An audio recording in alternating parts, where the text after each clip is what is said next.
In the heyday of rail travel in the early 1900s, it seemed like you could go anywhere by train, and rail travel was the method of choice for the masses. But key elements in any rail journey, and often completely overlooked, are those beautiful, stately, and comforting symbols of welcome and success. Those access ways to the glory of rail, and front doors to towns and cities across the Commonwealth. We're on a slightly unconventional rail journey. We're focusing on the current uses of some of Pennsylvania's memorials to railroading and visiting with the people who've saved them. Although designed as portals of entry to the great iron horses that carried the mail, many stations are finding a whole new life in exciting and unusual ways. Pennsylvania train stations, restored and revitalized.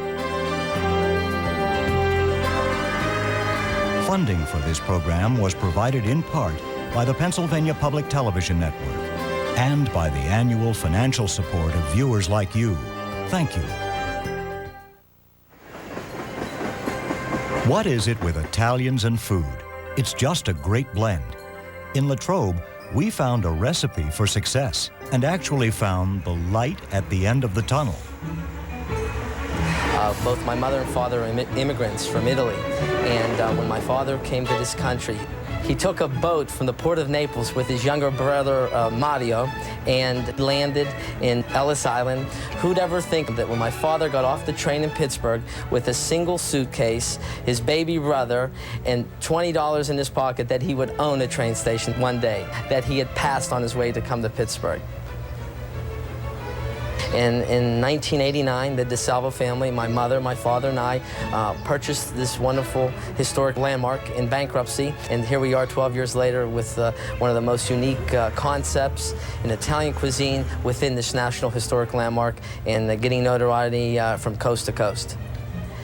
It's a 16,000 square foot train station. Once was Latrobe train station, where many people stopped back from 1903. And now today, what we did is created a dining and entertainment complex, tying in the tunnel that once was the passageway to lead into the train station, the main terminal, where, as in an airport, everything took place. Purchasing the tickets, the baggage, all the various amenities that the train station had to offer back when. And today it is connecting the tunnel, which we created what we call now the atrium, to the main terminal of the train station. We wanted to bring back an al fresco type look, which is very European, but keeping with the architecture of the day and age, of the Gilded Ages of Pennsylvania Railroad. And with that, we have many irons and beamwork with an arched ceiling, which covers and connects this tunnel to the main terminal. And seemingly like you're outside, you're really inside. The Pittsburgh Steelers have fans from all over the world. They host their training camp every summer here in Latrobe, Pennsylvania at St. Vincent College, and we get many wonderful, exciting Steeler fans that take the train from Pittsburgh and all over western Pennsylvania, from downtown Pittsburgh, stopping at DeSalvo Station for an exciting visit to Steeler training camp, and in between, grabbing some fantastic Italian gourmet food and some great drinks. Not only is Latrobe famous for Arnold Palmer, Rolling Rock beer, Fred Rogers, but DeSalvo Station takes them all.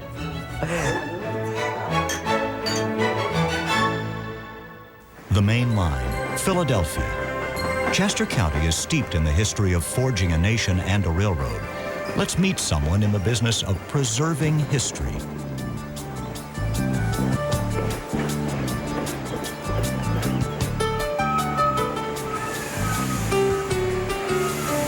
When my wife Christy and I were considering opening a gallery and framing business in the middle 1980s, we wanted a unique property. So we were looking for some historic old home to restore. Well, there weren't any in the area. And during our search, the Berwyn Station renovation came to my attention. We looked at it. We had some misgivings and some excitement mixed together. It was in very great disrepair. The inside was full of trash, but we knew it had great promise. It was the center of town. It was a unique building. The property excited us. It really did, from its historical aspect. And I feel a mix of honor to have this old station built in 1884, and I feel as though I'm its custodian. Part of our framing business is based upon preservation of art. Well, that theme runs through our entire business. People who would have a gallery inside an old restored train station might be different than the gallery, different than the character of a gallery in a strip shopping center. Not that one is better than the other, it's just it may fit the chemistry of the people who come here a little better. People do tend to bring us a lot of what I call their family archives. A lot of what we do is about preservation of memories, so we're contributing, I think, to the joy of people's lives by doing this. I notice people's heads go up, first of all, so maybe it's the height of the building and the fact that it's an old train station. I mean, that nostalgia is nearly universal amongst people. So we get a mix of reactions and a flow of reactions, but a lot of it has to do with the old building. And the interesting part is I know they're drawn in only for their own personal nostalgia because they're generally up in years, and so they're not bringing work in here to get framed, but they'll say, I took the train from here as a child, or I remember my father and mother holding my hand out here at the platform while waiting for so-and-so family member to arrive on the train from Lancaster. We'll get a lot of that, so I do get those personal stories.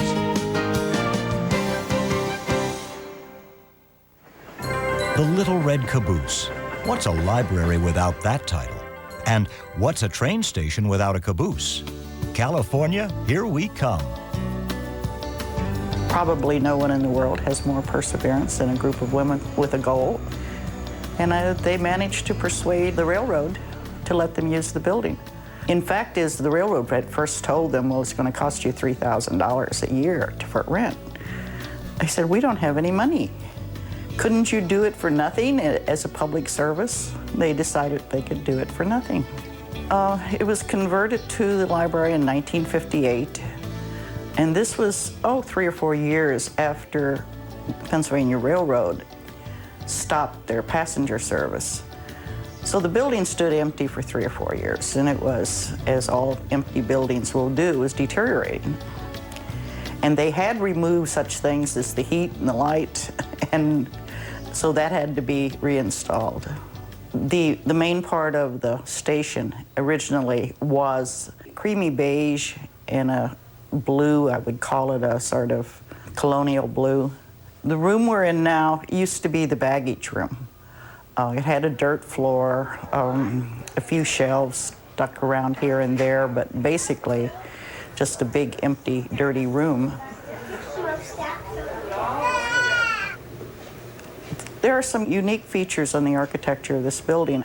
The cement arches over the doors and windows outside make a very pleasant facade. The walls themselves are astronomical because they are almost a foot thick. And you can't show me any building that's being built today that has foot-thick walls.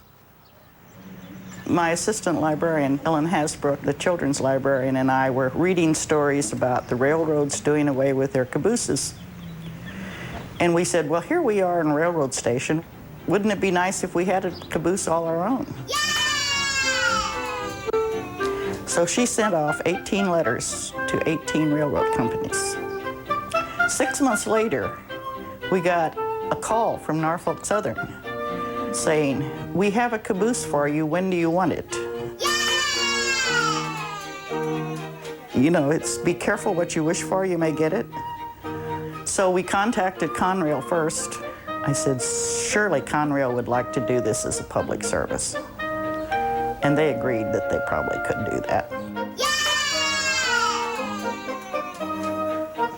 So we had to get a company to install a rail that the caboose could sit on.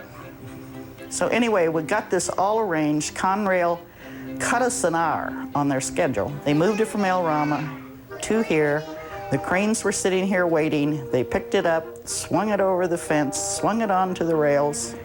So it was rather exciting. We had hundreds of people out here watching the whole operation. It had to be degreased. It had to be painted. And then someone gave us a memorial for their son, and we used the memorial to renovate the inside and install electricity and lights. So it was a lot of work. Don't wish for a caboose until you're ready to put your heart into it. We still have people who will drop by the library from out of state who were born here, maybe moved away many, many years ago. And they have very fond memories, both of the railroad station and of the library in many instances. They'll tell us that when they were a child, they came to the library regularly. It was the focal point of their activities. Or they will say, I can still remember when all the soldiers left for World War II, and we gathered at the station, and it was very dramatic and very moving. And I can remember going to the railroad station to accept the caskets that were being brought back from casualties of both World War I and World War II. Yes, you know, people have very nostalgic soft spot in their hearts for the railroad station.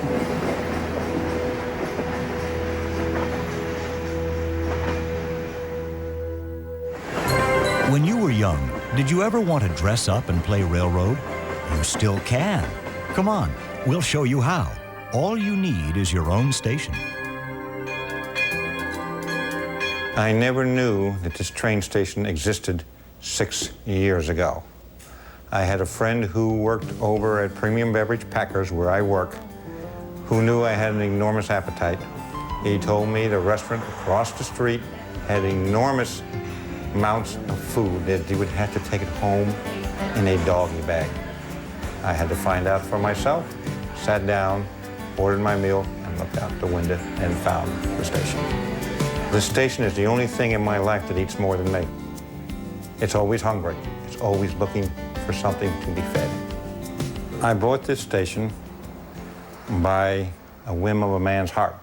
Did not buy it for an investment, did not care what it cost. I wanted it. One time I came by on the third trip up here and found a bicycle for sale. Was not interested in the bicycle, came up just to get to touch the building. 2 weeks later, I found out the station was for rent. Called up the number. I says, I do not want to rent it. I want to buy it. I am the man who stands outside the ice cream store licking the window. And he knew he had a fish on the string. When we came to buy this building, I said there was only 2 requirements that I would like to have in a house. I like to have windows because I love sunlight, and I like to have a porch. And believe it, I got so much porch and I got so many windows, but I just love the sunshine coming in. Our friends and family and our sons and, you know, daughter usually buy us everything for Christmas that has to do with trains. Model trains, train clocks, train bells, train everything. We have collected so many things in the china closet: wooden trains, electric trains, big trains, small trains, pictures of trains. We love trains, and they know that. That bell is actually a bell from the Pennsylvania Railroad Pass. It was given to a retired railroad engineer, which was given to his mistress. So, in all technicality, it is a bell that was in disgrace. It's one of the biggest brass bells around that we know of.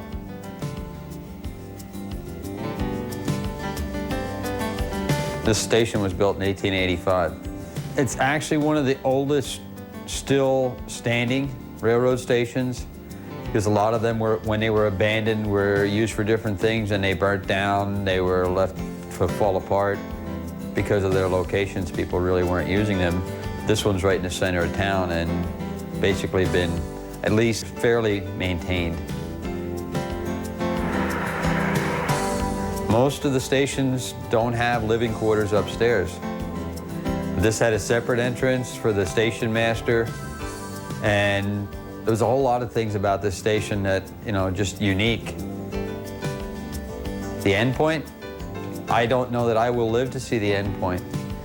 Once you get through the whole thing and get it restored, there's a constant maintenance involved in a building like this.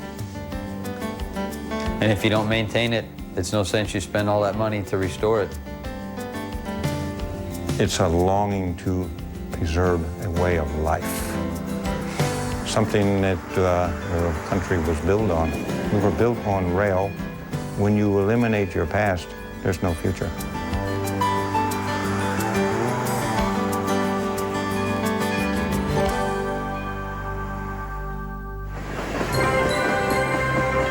Where would you look to find a world-class research facility? Why, the proud and stately train station in Palmerton, of course. I don't know that I can think of a fun thing. It's been hard work all along. I mean, every penny we get, we devote it toward this building, either the equipment aspect or the building itself. We solicited from the borough permission to bring a house trailer on board. At that time, you were not allowed to have house trailers in Palmerton. But that was the only way we would move here, so that we could be on our property, bring our equipment, and stay here and watch it. And so it began. We didn't actually choose the location. We were looking for a building for John's work. This one was advertised for sale. We came, we looked at it.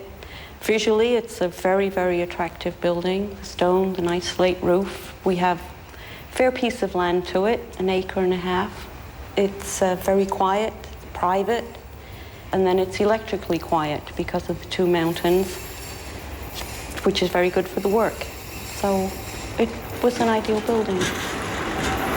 Most people want to know if it's still a passenger stop. Do we get bothered by people?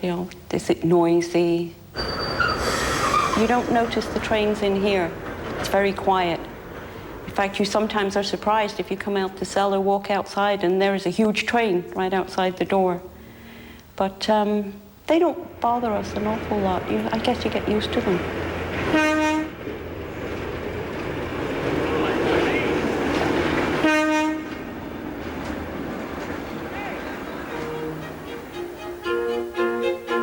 The big thing is that the public is not allowed to come in here. This is not a public station any longer.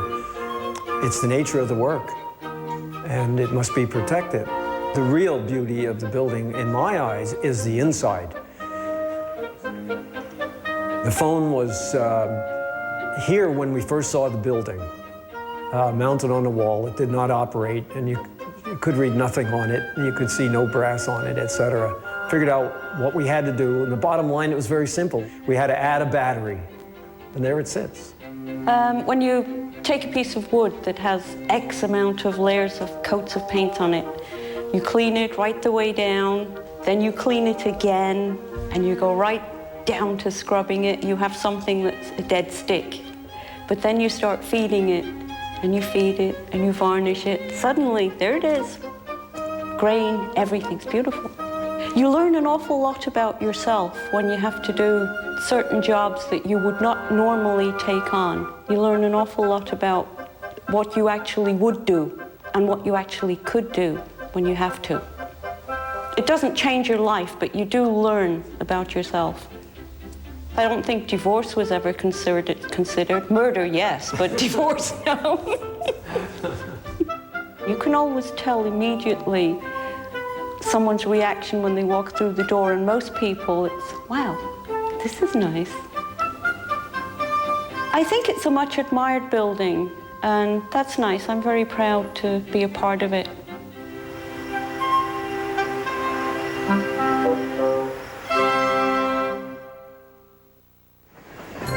What makes for a good time at an old train station?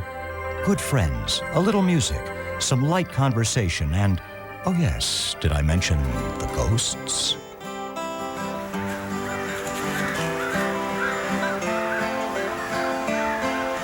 One day my husband and I were out riding around on our motorcycles, and we saw the railroad station, and we pulled in and we got off the motorcycles and we sat there, and I thought, boy, what a beautiful house this is going to make.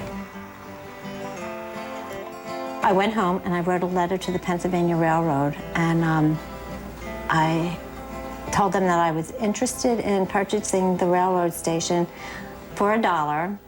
And I didn't hear anything back from them, and I didn't hear anything back from them.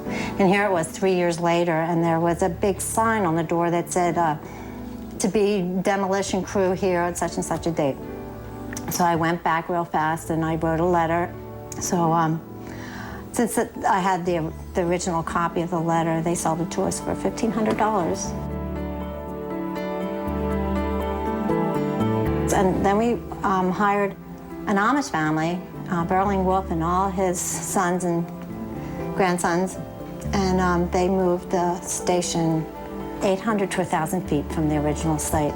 And they jacked it up 1/4 inch by 1/4 inch and catty 1/4 inch by 1/4 inch until they got it 42 inches high.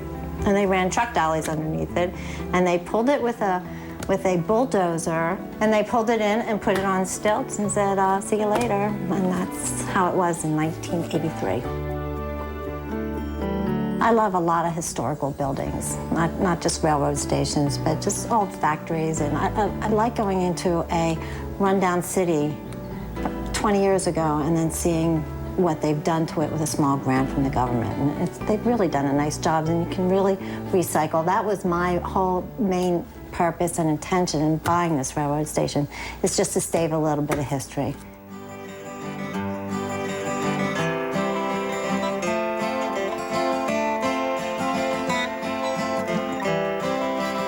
Sometimes when I sit in the living room and I'm watching television or listening to music or reading a book, out of the corner of my eyes, I see a lot of movement right over by the stair area. And I just kind of giggle to myself. And then other times when I'm upstairs and I turn off my light, and I say my prayers, I hear laughter downstairs.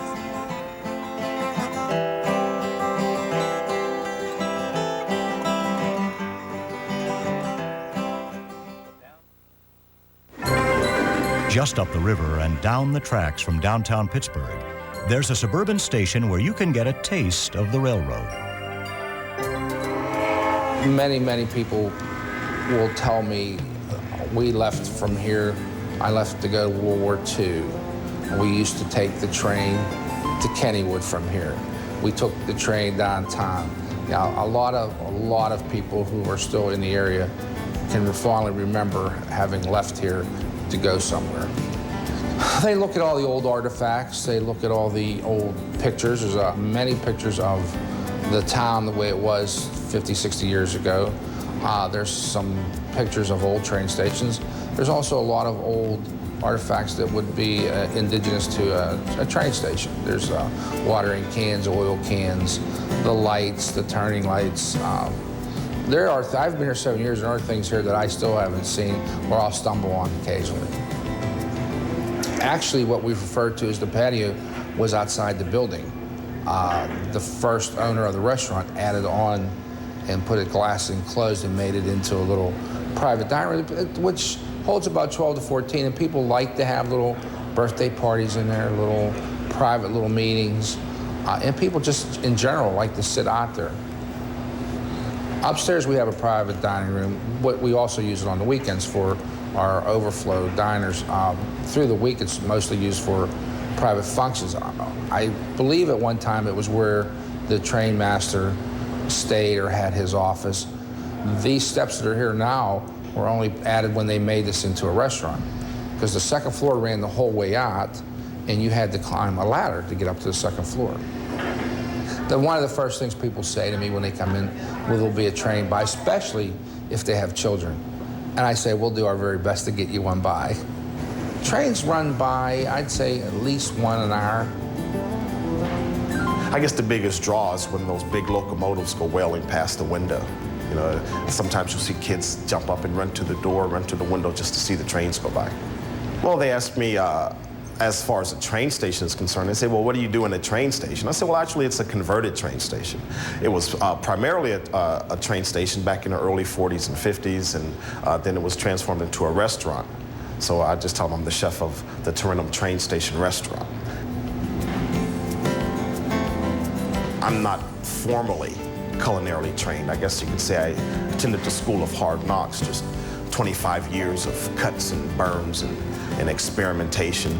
And it's really nice to know that someone wants to take the time to come in. I mean, because if you figure this is really an out-of-the-way place, and we get a lot of people coming from all over the city of Pittsburgh, outside Pittsburgh, and they'll travel the distance just to come here for the food. So that really makes me feel good.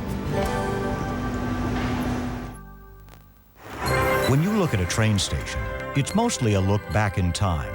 But here's one that's looking back to the future. People love the train station. For some reason, there's some mystique about the old style architecture, the old style buildings.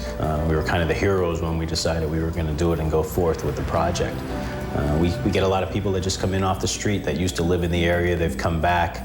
They remember the train station as they were kids and want to come in and see the new use for the station. We were fortunate in that we were restoring the building, putting it back on the tax rolls. The other person bidding on it was going to knock it down and make a parking lot. The vault is located on our floor, has a brick floor. It also has an arched ceiling, but the whole thing is encased in stone, as you can imagine, the construction of a vault. When we obtained the building, the vault door was already missing. Some collector had already taken that. During the Civil War, when Abraham Lincoln put out a call to help defend the nation's capital, and those people were called the first defenders. I believe 2 divisions came from Pottsville. There's old newspaper articles where they say they marched down Union Street and left from Union Street Station, and that was this station here. From the outside, the building looks very simple, very plain. It's just basically a box, roughly 40 by 60. When they come in, they see the open ceilings, they see all the airiness because we left all the windows in place. Most of the time, we don't even have the lights on in the building. It's just the natural daylight itself. What we're sitting in right now is the shower room of the railroad station, and we just opened it up and actually created a large conference room. We saved a lot of the exterior windows, and we brought them inside and used them as a focal point to let natural daylight through into the interior spaces. As part of that design focus, we utilized a lot of windows, and one of our employees came up with the idea of let's design a table and take an old window, put it inside, put glass on top of it, and keep the same theme going throughout the building. And it worked quite well, as you can see. Future is looking good in that City of Pottsville and the County of Schuylkill, we have proposed revitalizing Union Street Station. We call it Union Station Square. And what we're finding is happening is we're going full circle. The tracks were here, they took the tracks out, tracks are coming back. We're proposing sections of railroad track that have vintage railroad cars on them. What we'd like to do is get the civic organizations such as the Lions Club, the Rotary Club, the Kiwanis, agencies like that to adopt a railroad car.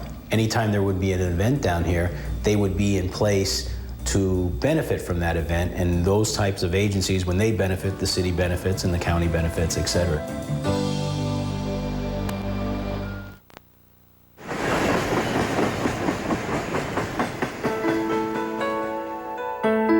I've never had breakfast at Tiffany's, but we did spend an afternoon in a glass-making wonderland.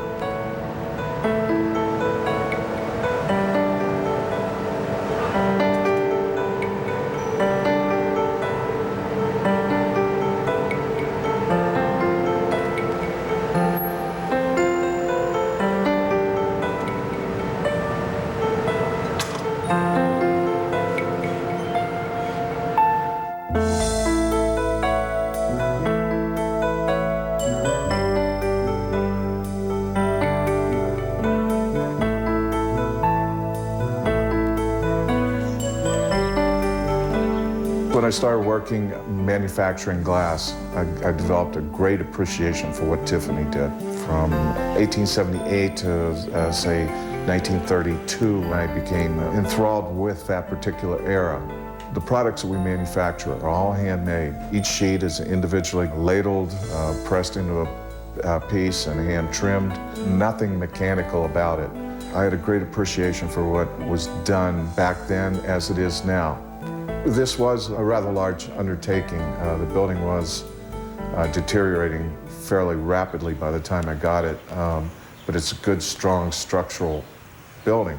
When this place became available, I jumped at the chance to get it. It's a wonderful mission-style station that fitted the furniture perfectly.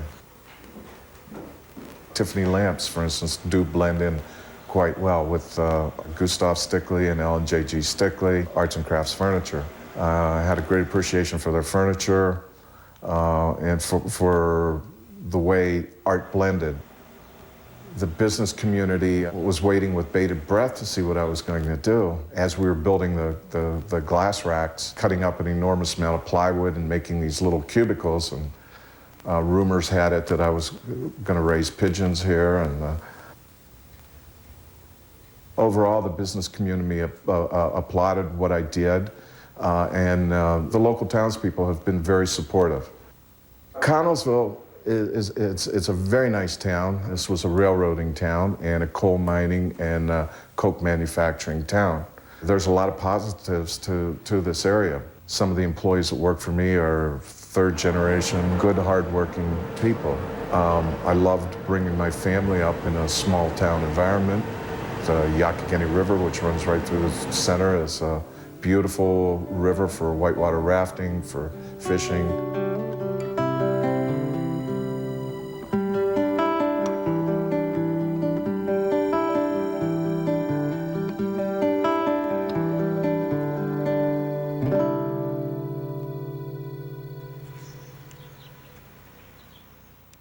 For information about revitalizing historical buildings in your hometown, visit our website at patrainstations.org. Art can be a very moving experience. What about the experience of moving a train station for the sake of art?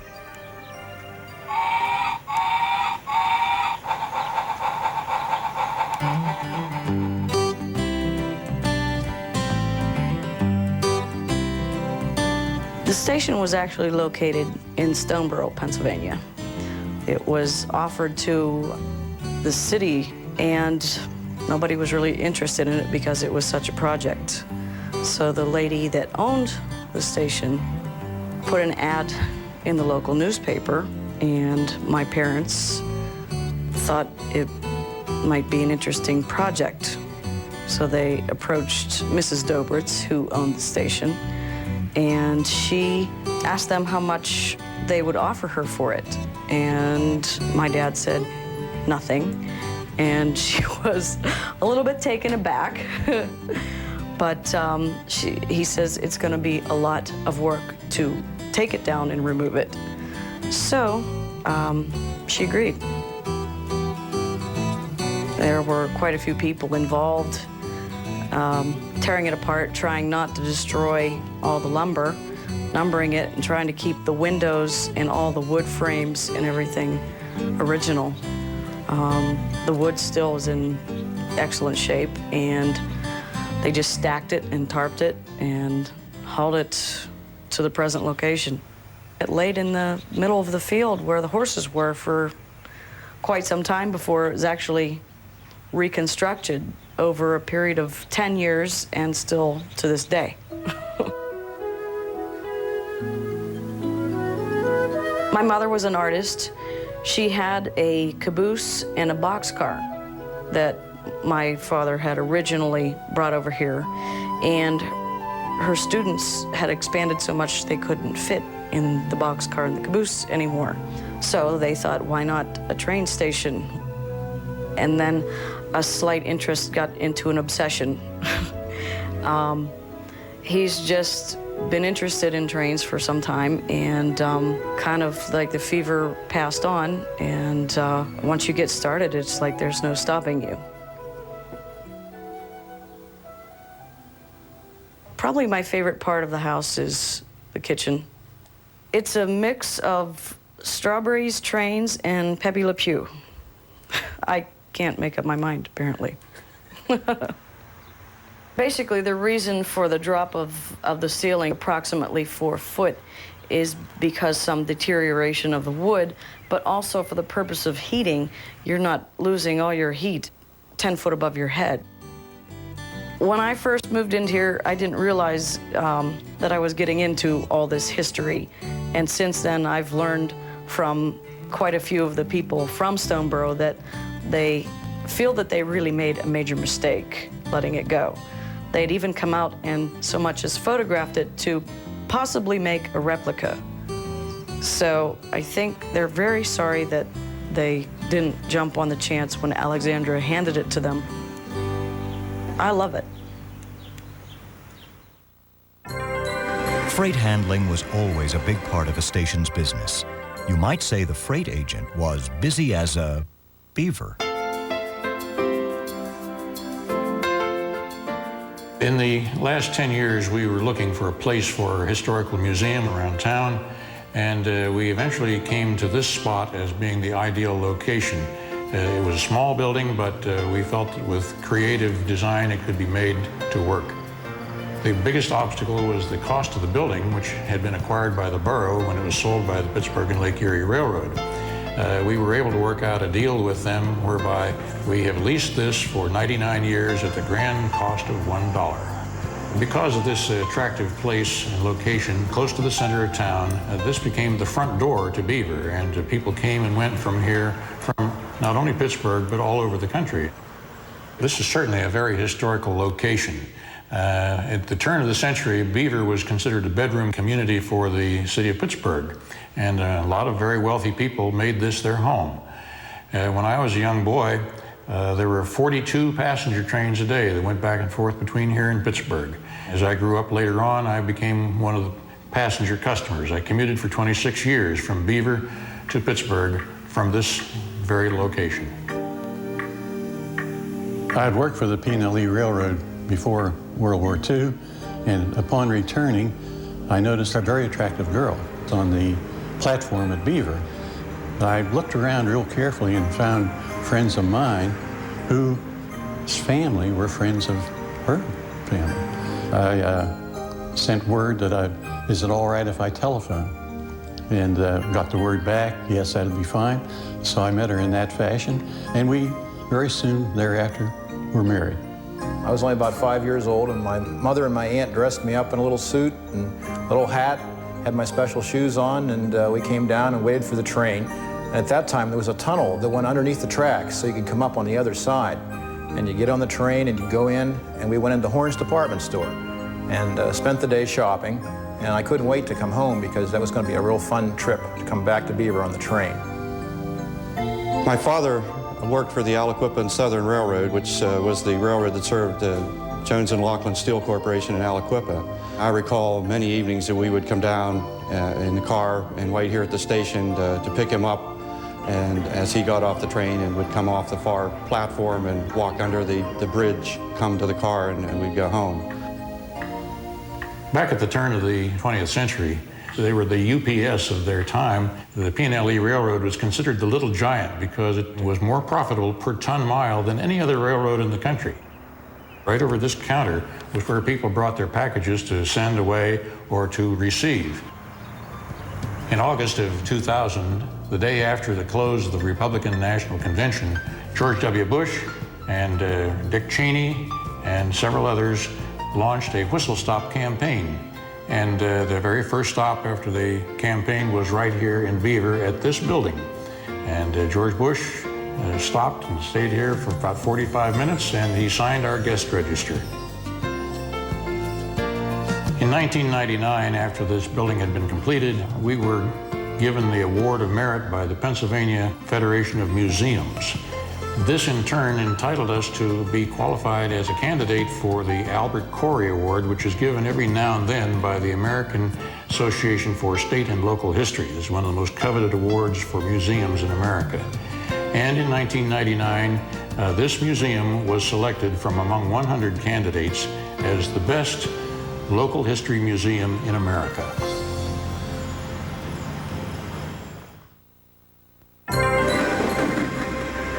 What's better than having a great-looking train station in your town? How about two?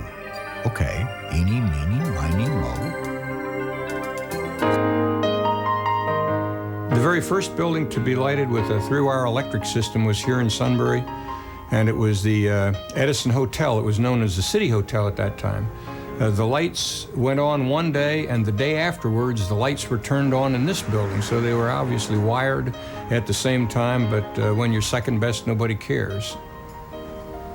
I needed space. My business outgrew the building that I was in, and this looked like a great location and also a heck of a nifty looking building. I thought, this is my business. I ought to be able to fix it up and make it look like something. This ceiling is not an original ceiling, but it's made on the presses of tin ceilings that were made 150 years ago. The ceiling height's about 20 feet, and the exposed wood beams with huge brackets. I went in the Emlyn Physic house in Cape May. When I went there, I noticed that the brackets and the details of that house were exactly like my railroad station. So I asked to see the curator. She showed me books about Frank Furness, and it was pretty apparent that he designed this place. And from that point on, I did some more research. A young man named Louis Sullivan wanted to do an apprenticeship with a quality architect, so I went to Philadelphia and talked Frank Furness into hiring him as an apprentice. As it turned out, he had an apprentice named Frank Lloyd Wright that went on to become very famous and do a whole bunch of skyscrapers. The picture I gave you is an aerial photo of Sunbury during the March 1936 flood. You couldn't get around this town except by boat at that time, and we had 4 feet of water on the first floor. And I was 9 years old, so this was really exciting to me. I didn't think my parents thought much of it. This has been a very fun building to do business in.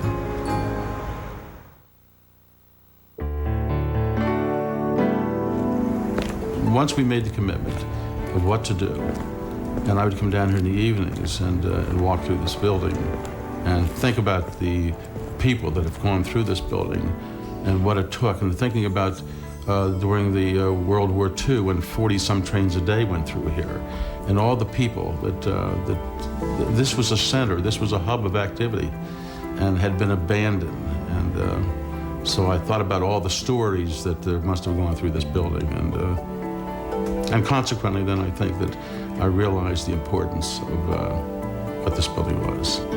When I'm in the station master's office or the superintendent's office, my thoughts slip back to him and what he was doing here, and what was really his duties here and what was going on. And it's a nice reflection.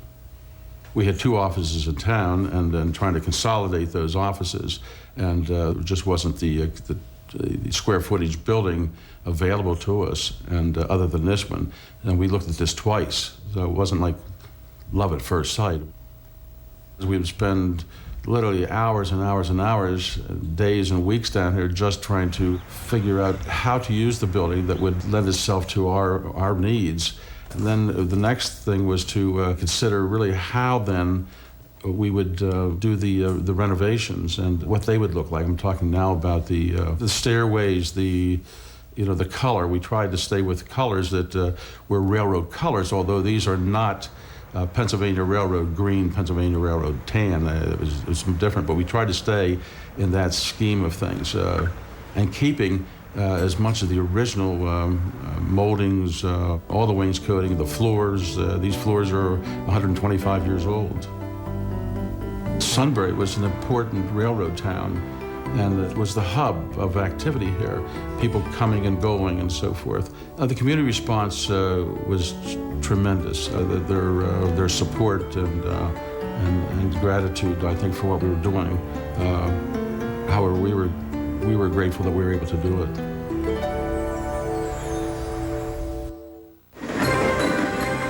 The phoenix rose from the ashes. So, where do you think old cabooses come from? When we first bought the station and moved in and renovated everything, we had a little bit of a concern that maybe with the trains going by, that this would hurt business. So we thought about it, and we decided that we can't stop the trains. They're freight trains that come by. So when we're selling the room and showing the room, we actually explain to the various people that we do have trains that come by during the function. You're guaranteed to have at least 1 or 2, and if you're lucky, you might have 3 come by, and it's part of the ambiance, and that's what you're buying when you come here. It is a train station. We had a girl who just booked a couple of months ago. Her father's a conductor, and it didn't take long for him to fall in love with the building. The caboose area encompasses a landscaped area with a gazebo, and it is primarily used for garden wedding ceremonies. It was amazing looking for a caboose because I actually saw the caboose, fell in love with it, and said, this will be a great caboose. So for the next 2 years, I questioned myself and said, well, wait a minute, did I get the right caboose? So I went to caboose graveyards. I found out there are no nice cabooses. They're not on trains, they don't run, they're not hooked up, so where are the cabooses? Well, they're in graveyards. So I felt real comfortable because I had gone back and looked at our caboose 2 or 3 times and kept saying, well, we have a good caboose for the money that we spent. This building dates back to 1858. It was constructed of native purple sandstone from just across French Creek right here in Phoenixville. I think that people are looking for a little something to make whatever it is they're doing just a little bit different. And that aura of the train station and its history and its longevity give a different meaning to the event that's being held here.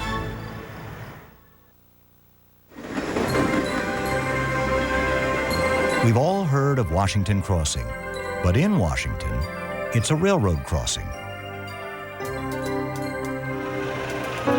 This station was really looking dilapidated. We heard they were going to tear it down, and my board of directors said, let's see about buying it. Why don't you start negotiating? It took about 1.5 years, and we bought it for $53,400. First, it's difficult to find the right people to talk to on the chain of command in the railroad.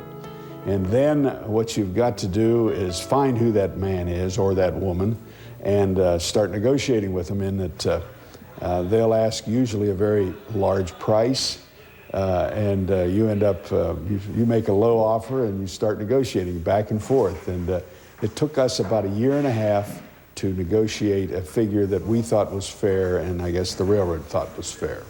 First we picked an architect. They were an architectural firm that had experience in dealing in restoration. We worked with our local historical society here, and they brought us pictures, everything under the sun that they could dig up that might help us in restoring it to what it looked like when it was original. Well, the first grant we got into was what is known as the ICE-T program for the federal government for their superhighways. And in that law, there's a section that states that if you're going to restore something that's historically significant for the transportation industry, there is money available, and that's what we went after right off the bat. What we're in here is the men's waiting room. And the part where the fireplace, that was the ladies' waiting room. The office is now their meeting room. That was where they sold tickets out the windows and so forth. And then in the back were the incoming baggage and the outgoing baggage. And that was basically what the station was. The drop ceiling that was in here was an old paneled ceiling. And when we started to tear it out, we realized that this had been built in such a way that you can see how the camber of the edge of the beams are, and that had been the original ceiling. We were positive of that, and so were the architects. There was a draft. Once they tore down the old ceiling and everything, then this is what you saw, all this frame, all this structure work. And it was just, it looked in pretty good shape for being over 100 years old. We put insulation on the exterior of the old roof and then put a new layer of sheeting on it and put the authentic slate back on that so that there is an insulation between this beam ceiling and the slate roof. Oh, I'm elated that we've accomplished our mission. We've delivered a fine facility for the Tourist Promotion Agency. We talked to them and they were excited and said, sure, we'll be glad to occupy it. And that's how it evolved. And we've signed a lease with them for 15 years, I believe, at $1 a year, that this is their new home. We hope that they'll grow and prosper here, and it gives them a shining, bright new home to operate in.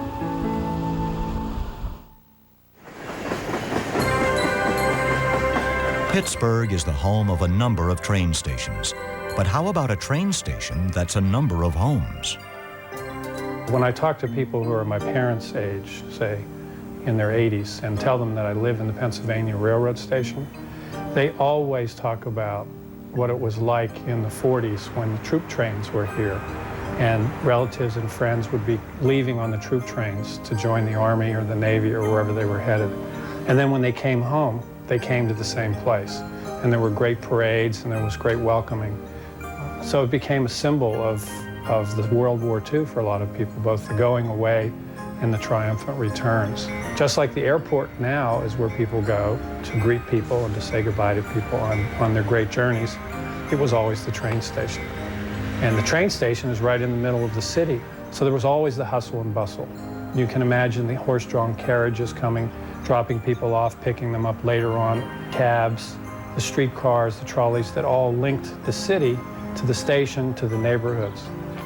They were, in a sense, the places everyone came to greet people, to arrive in a city, and in some ways, they're the gateways to a city. And I remember as a boy being in the lobby of this building.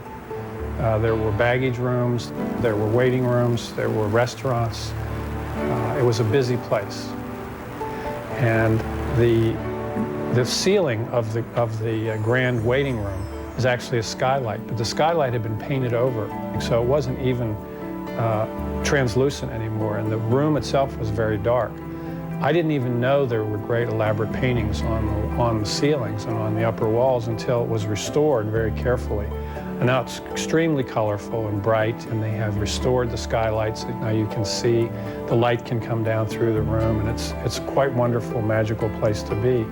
And when you think back to the time when it was built, when electric light was probably just starting at the time, most places were dim on the inside. Here you had a skylit, huge waiting room with lots of color in it. And when you go above that area to the area where we live, where the offices were, there's an interior light well that goes all the way up from the skylight below to the sky above. So there were offices on the inside with great big windows, and offices on the outside with big windows, and a corridor down the middle.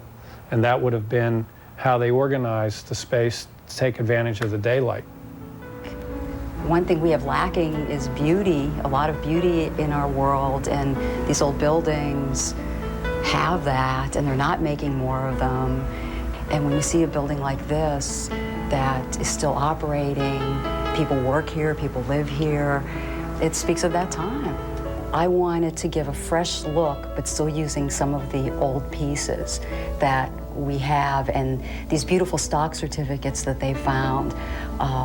They're lovely, these old Victorian stock certificates, and we're using enlargements of some of them as big murals in this space, and I've painted this beautiful script that obviously some calligrapher in the Victorian era just wrote, and it says, "The Pennsylvania Railroad Company." So that's what we wrote here, and just glazed it in the colors that are the terracotta of the building.